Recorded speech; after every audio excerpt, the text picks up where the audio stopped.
Livro Dependência de Deus, capítulo 5, tópico: Discípulo de Jesus. Dorca, a discípula. No livro de Atos dos Apóstolos, capítulo 9, 36 a 43, conta a história de uma mulher que tinha as características de um discípulo. Este capítulo fala de uma história com o nome de Dorcas. Ela era uma mulher generosa, fiel, dedicada à obra do Senhor. Era viúva e aproveitou o tempo para ajudar o próximo e aos necessitados. Sendo uma mulher viúva, não colocou os olhos nas circunstâncias, mas fez do seu sofrimento uma fonte para pessoas carentes e necessitadas. Em Atos 9, 36 ao 43, temos: E havia em Jope uma discípula chamada Tabita, que traduzido se diz Dorcas. Esta estava cheia de boas obras e esmolas que fazia. Atos 9, 36. Dorcas é um nome usado para gazela, um antílope pequeno, gracioso e veloz, conhecido por seus olhos radiantes e brilhantes. Dorcas ou Tabita aparentemente tornou-se cristã. Lucas, o autor, chama Dorcas de discípula a primeira e única vez no Novo Testamento que esse título é usado para descrever uma mulher.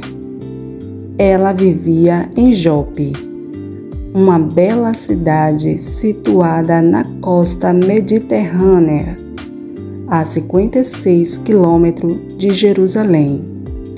Por ser uma cidade costeira, Jope viu vários pais e maridos se arriscarem em águas perigosas. Muitos nunca retornaram do mar, deixando órfãos e viúvas, desoladas e carentes. O coração de Dorcas estava voltado para o Senhor. Seu terno olhar conseguia ver as necessidades maiores das outras pessoas com mãos hábeis. Essa discípula coloca sua fé em ação diariamente. Costurava belas túnicas, Provérbios 31, 20, e os distribuía generosamente às viúvas da cidade, as maiores vítimas dos naufrágios e tempestades. Podemos ver no livro de Atos 9, 36, que Dorcas tinha um coração sensível, direcionado e voluntário à obra de Deus. Por isso, executava obras por amor ao próximo, correspondendo às suas necessidades. Os habitantes de Jope amavam Dorcas por suas simples, porém valiosas ações de bondade e caridade. E aconteceu naqueles dias que, enfermando ela, morreu, e tendo-a lavado, a depositaram em um quarto alto. E, como Lida era perto de Jope, ouvindo os discípulos que Pedro estava ali, lhe mandaram 2 homens, rogando-lhes que não se demorasse em vir ter com eles. E levantando-se Pedro, foi com eles, e quando chegou, o levaram ao quarto alto, e todas as viúvas o rodearam chorando e mostrando as túnicas e roupas que Dorcas fizera quando estava com elas. Mas Pedro, fazendo sair a todos, pôs-se de joelhos e orou, e voltando-se para o corpo, disse: Tabita, levanta-te. E ela abriu os olhos, e vendo a Pedro, assentou-se. E ele, dando-lhes a mão, a levantou, e chamando os santos e as viúvas, apresentou-lhe viva. E foi isto notório por toda Jope, e muitos creram no Senhor. Atos 9, 37 ao 42. O verdadeiro discípulo dá bom testemunho e deixa a sua marca de obediência ao Senhor Jesus. A cidade costeira de Jope nunca mais foi a mesma depois que Dorcas retornou à vida, por ouvir e ver o milagre da ressurreição dela. Muitos se voltaram ao Senhor e creram. Sem dúvida, essa generosa discípula, dotada de mãos hábeis e um coração voltado para o Senhor, pegou sua agulha e linha e continuou seu ministério benevolente e compassivo para todos os que viviam ao seu redor. Com que frequência uma mulher oferece a Deus o serviço mais importante ao fazer o que parece ser a coisa menos importante para o mundo? Nos momentos mais difíceis, Deus vai te usar, se você se dispuser à sua vontade através de uma oração, uma palavra de ânimo, uma oferta para alguém necessitado. Lembro-me que minha filha ia fazer cirurgia e eu estava com o coração de mãe apertado, angustiado. Observei um jovem lá no fim da sala de espera. Estava frio e ele estava envolvido em um cobertor. Fiquei inquieta, me levantei e fui à sua direção. Me sentei ao seu lado. Ele disse-me que era desviado, tinha família, mas virou mendigo. Era um jovem de boa aparência, com a vida destruída. Falei de Jesus para ele e eu disse para ele procurar uma igreja. Estava frio. O único dinheiro que eu tinha na bolsa era R$5 e mais nada. Então dei para ele tomar um café. Deus tem me ensinado que eu não posso perder as oportunidades que passam por mim, porque essas oportunidades não voltam mais. Às vezes deixamos passar sem fazermos nada. Este é um exemplo de vida que estão caminhando para o abismo sem Jesus e sem salvação. O verdadeiro discípulo não anda despercebido, ele vive em prol do reino de Deus. Jesus percebeu que alguém havia tocado nele, mesmo quando a multidão o apertava. Jesus, saindo de Jericó, o cego Bartimeu, ouvindo que Jesus iria passar por ali, começou a clamar: Jesus, filho de Davi, tem misericórdia de mim. Jesus parou e o curou. Em 2015, os coletores de lixo, ao final do ano, deixavam um envelope de boas festas. Eles deixavam na caixa de correspondência. Porém, eu ficava triste, pois não tinha como dar uma oferta a eles. Mas Deus conhece meu coração. Em 2017, recebi um dinheiro e foi o momento de realizar meu sonho. Sempre ouvi na rádio as músicas da dupla André e Felipe, porque eu não tinha condições de comprar um CD sequer. não tem como não sentir a presença de Deus, os ouvindo adorar. Eles cantam com o coração, com a alma e com unção. Eles têm a voz ungida por Deus. Cada letra fala de uma forma diferente, sempre da forma que eu preciso. Naquele momento, decidi comprar os CDs deles para evangelizar. Que o Senhor Deus continue usando esses irmãos, essa dupla abençoada e escolhida para adorar.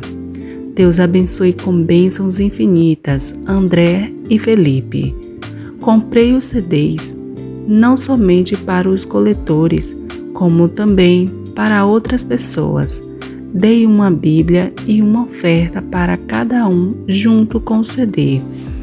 Foi uma bênção, o maior presente que Deus operou em minha vida. Tornamo-nos amigos.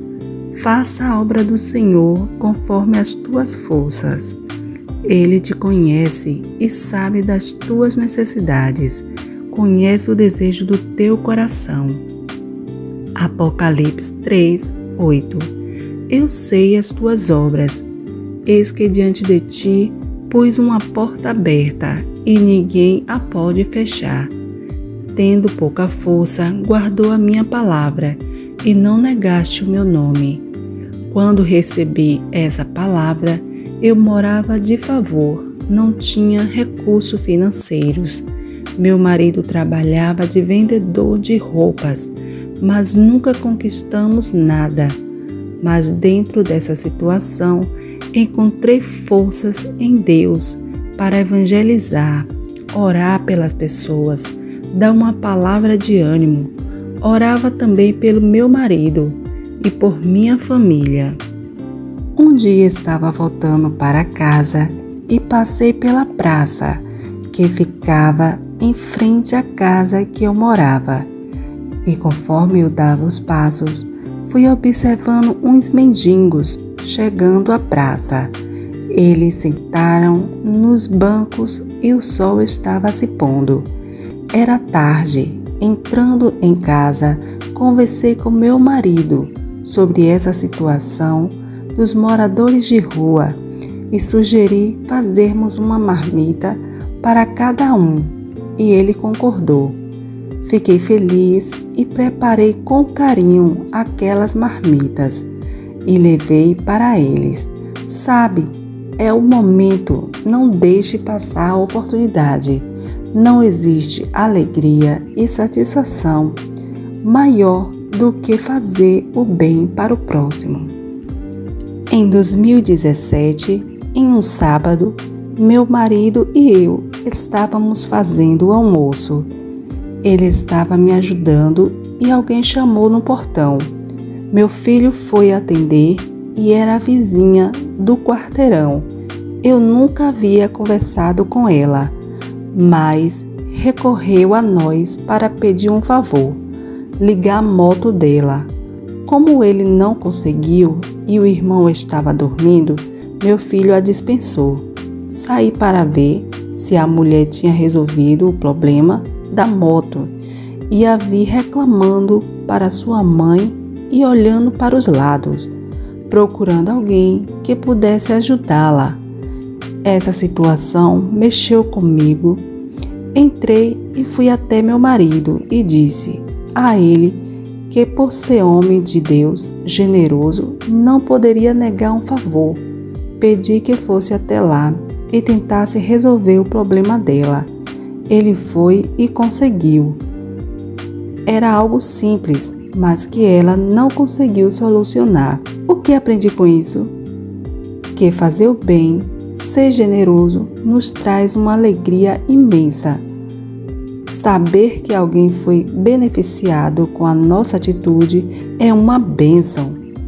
O discípulo do Senhor Jesus é observador das necessidades dos outros. Sempre oro para que Deus nos encha com sentimento de amor e misericórdia ao próximo, e de repente veio esse sentimento em meu coração por aquela mulher. Essa atitude simples me fez tão bem que é como se eu tivesse ganhado um prêmio, porque cumpri o mandamento do Senhor. Mateus 5:7. Bem-aventurados os misericordiosos, porque alcançarão misericórdia. Escrever esse livro é prova de que Deus pôs uma porta aberta diante de mim. Estou vencendo para concretizar este projeto. Em nome de Jesus. Um professor que ministra aula de canto estuda para saber o tipo de voz da pessoa, qual a nota máxima que ela alcança para cantar. Eles estudam, se especializam para entender melhor e trabalhar com segurança e transmitir o melhor do seu conhecimento. Nós temos e podemos melhorar em nosso chamado também. Temos um livro que é o livro dos livros. É precioso, é preciso um manual e precisamos lê-lo todos os dias, porque precisamos de conselho, direção, conhecimento, sabedoria e fazermos tudo com segurança da melhor maneira possível. Fazer a obra de Deus requer disposição. Na maioria das vezes, você vai estar no seu dia a dia com seus afazeres, mas vão surgir oportunidades. Vai ter alguém clamando por socorro em silêncio e você descobrirá através do Espírito Santo que habita em você. Não ignore a ajuda ao próximo.